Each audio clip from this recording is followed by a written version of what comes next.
Kozhikode baby memorial ആശുപത്രിയിലെ senior gastro intestinal surgeon doctor Shailesh Aikot.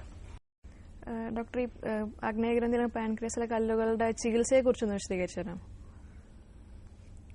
ആദ്യമായി രോഗലക്ഷണങ്ങൾ വെച്ച് പ്രധാനമായിട്ടും രോഗലക്ഷണം എന്ന് വെച്ചാൽ വയറിന്റെ മുകൾ ഭാഗത്തുള്ളൊരു വേദന. ഈ വേദനക്കൊരു പ്രത്യേകതയുണ്ട്. ഈ വേദന മുകൾ ഭാഗം മാത്രം ഒതുങ്ങിക്കുന്നില്ല, അത് പുറകെ നട്ടലിന്റെ മുകളിലേക്ക് വ്യാപിക്കുന്ന തരത്തിലുള്ളൊരു വേദന, പുറകിലേക്കും ശക്തമായ വേദന വരും. അതുപോലെ ശരീരം ക്ഷീണിക്കുക, നേരത്തെ പറഞ്ഞ പോലെ മലമൂത്ര ദഹിക്കാത്ത രീതിയിൽ പോവുക, പിന്നെ ഡയബറ്റീസ്, പ്രമേഹത്തിന്റെ ഇത് കാണിക്കുക. ഇങ്ങനത്തെ പ്രശ്നങ്ങളൊക്കെ ഉണ്ടെങ്കിൽ പരിശോധിക്കുക. പരിശോധന എന്ന് വെച്ചാൽ സ്കാനിംഗ് ആണ്, അൾട്രാസൗണ്ട് സ്കാനിംഗ് ചെയ്യുക. അതിനകത്ത് വ്യക്തമല്ലെങ്കിൽ ചിലപ്പോൾ CT സ്കാൻ ചെയ്യേണ്ടി വരും. ഇതൊക്കെ ചെയ്തിട്ടാണ് രോഗനിർണയം നടത്തുന്നത്.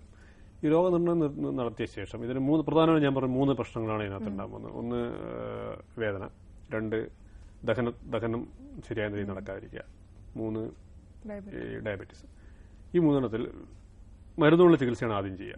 ഡയബറ്റീസ് മരുന്ന് കൊടുത്ത് കൺട്രോൾ ചെയ്യാൻ പറ്റും. ദഹനത്തിന്റെ ഉള്ള പാങ്ക്രിയാസ് സപ്ലിമെന്റ്സ് ഉണ്ട്, നേരത്തെ പറഞ്ഞ പോലെ പാങ്ക്രിയാസ് എൻസൈംസ് ഗുളിക രൂപത്തിൽ കിട്ടുന്ന അതുണ്ട്. 3ാമതായിട്ടാണ് ഈ വേദനക്കുള്ള ചികിത്സ. വേദനക്കുള്ള ചികിത്സ മരുന്നുകൾ കൊടുക്കുക.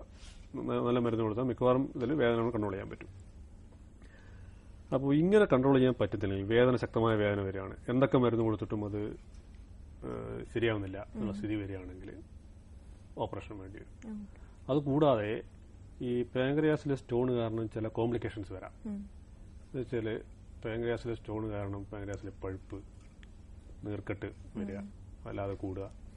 അതുപോലെ ഇത് അടുത്തുള്ള അവയവങ്ങളെ തടസ്സപ്പെടുത്തുക. അടുത്തുള്ള അവയവം എന്ന് വെച്ചാൽ പിത്തനാളി തടസ്സപ്പെടുത്തി മഞ്ഞപ്പിത്തം വരിക. അതുപോലെ ആമാശയത്തിന് ചെറുകുടലിനെ തടസ്സപ്പെടുത്തി ആഹാരം കഴിക്കാൻ ഛർദ്ദിക്കുക. പിന്നെ അതുപോലെ തന്നെ മുഴകൾ രൂപപ്പെടുക പാങ്ക്രിയാസിൽ, അത് വരാം. ഈ പാങ്ക്രിയാസ് സ്റ്റോണിലുള്ളവർക്ക് ചിലപ്പോൾ ക്യാൻസർ വരാം. അതൊരു സാധ്യത കുറവാണെങ്കിൽ കൂടെ ഒരു മനസ്സിലങ്ങനെ ഒരു പോസിബിലിറ്റി നമ്മൾ വെക്കുക എന്നുള്ളതാണ്.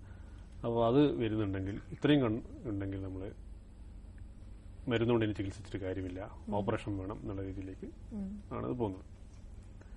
അപ്പോൾ ഓപ്പറേഷൻ തന്നെ പ്രധാനമായിട്ടും ചെയ്യുന്ന ഓപ്പറേഷൻ എന്ന് വെച്ചാൽ നമ്മൾ ഈ പാങ്ക്രിയാസ് തുറന്ന് പരമാവധി കല്ലുകൾ നീക്കം ചെയ്യുക എന്നുള്ളതാണ്. അതുപോലെ അതിൽ മുഴയുണ്ടെങ്കിൽ മുഴ അതിൻ്റെ കൂടെ നീക്കം ചെയ്യുക.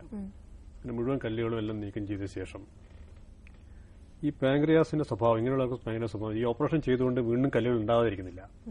ആ പാങ്ക്രിയാസ് വീണ്ടും വീണ്ടും കല്ലുകൾ ഉണ്ടായിക്കൊണ്ടിരിക്കും. അതൊരു വസ്തുതയാണ്.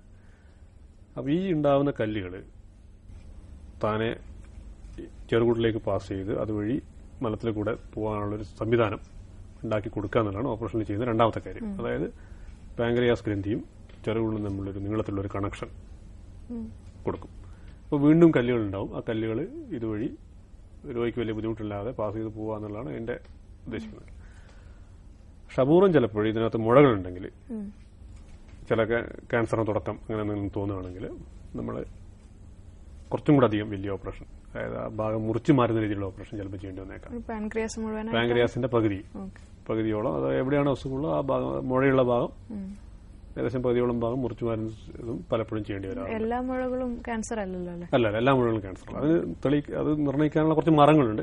എന്തൊക്കെയാണ്? ബ്ലഡ് ടെസ്റ്റ് ചെയ്യുക, കുത്തിയെടുക്കുക, എൻഡോസ്കോപ്പിക് അൾട്രാസൗണ്ട് എന്ന് പറയും. വായിക്കുള്ള ട്യൂബ് ഇട്ടിട്ട് സ്കാൻ ചെയ്ത് അത് കുത്തിയെടുക്കുക. അത് ഓപ്പറേഷൻ സമയത്ത് തന്നെ ആ ഭാഗം മുറിച്ചു മാറ്റി പരിശോധനയ്ക്ക് വിടുക. അങ്ങനെ പല മാർഗങ്ങളുണ്ട്. അങ്ങനെ പക്ഷെ എല്ലാ മാർഗങ്ങളും കൂടി മുഴുവനായിട്ട് കണ്ടുപിടിക്കാൻ പറ്റില്ല. പക്ഷെ എന്നാലും ഒരു പരിധിവരെ നമ്മൾ കണ്ടുപിടിക്കാൻ പറ്റും. എന്നിട്ട് അങ്ങനെ ഒരു സംശയം തോന്നുകയാണെങ്കിൽ ഇതിനകത്ത് ക്യാൻസർ ഡെവലപ്പ് ചെയ്യുന്നുണ്ട് എന്ന് തുടങ്ങുന്നുണ്ടെന്ന് തോന്നുക കാണുമ്പോൾ ആ ഭാഗം തന്നെ മുറിച്ചു മാറ്റേണ്ടി വന്നേക്കാം. ഇതാണ് ഓപ്പറേഷൻ ചികിത്സ. ഇതാണ്. പിന്നെ മറ്റു അസുഖങ്ങളെ കുറിച്ചൊന്ന് ബ്രീഫ് ചെയ്യാമോ? ഡോക്ടർ നേരത്തെ പറഞ്ഞു മുഴകൾ ഉണ്ടാവുന്നതിനെ കുറിച്ച് പറഞ്ഞു, കല്ലുകൾ, അതിന് അങ്ങനെ വേറെ പാങ്ക്രിയാറ്റൈറ്റിസ് എന്ന് പറഞ്ഞു കഴിഞ്ഞാൽ ഇത് ഈ കല്ല് പാങ്ക്രിയാസിനെ ബ്ലോക്ക് ചെയ്തിട്ട് ഇടയ്ക്കിടെ നീർക്കെട്ടും വേദനയും വരിക എന്നുള്ളതാണ്. അതൊരു 2-3 ദിവസം അത് കൂടി നിൽക്കും, പിന്നെ കുറഞ്ഞോളും. അത് മരുന്നുകളും അതിന് സമയത്ത് മരുന്നുകളും എല്ലാം കൊടുത്ത് കൺട്രോൾ ചെയ്യാൻ പറ്റുന്നൊരു ഇതാണ് പാങ്ക്രിയാറ്റൈറ്റിസ്. അത് ഈ ക്രോണിക് പാങ്ക്രിയാറ്റൈറ്റിസ് എന്ന് പറയും, ഈ കല്ല് വരുന്നതിന്. ഇത് മറ്റേ വേറെ ടൈപ്പ് പാങ്ക്രിയാറ്റൈറ്റിസ് ഉണ്ട്. സാധാരണ ഈ ആദ്യം പറഞ്ഞ ഗുരുതരമായ ഒരു രീതിയിലേക്ക് പോകുന്നത്. അങ്ങനെ ഗുരുതരമായ രീതിയിലേക്ക് ഇത് സാധാരണ പോകാറില്ല.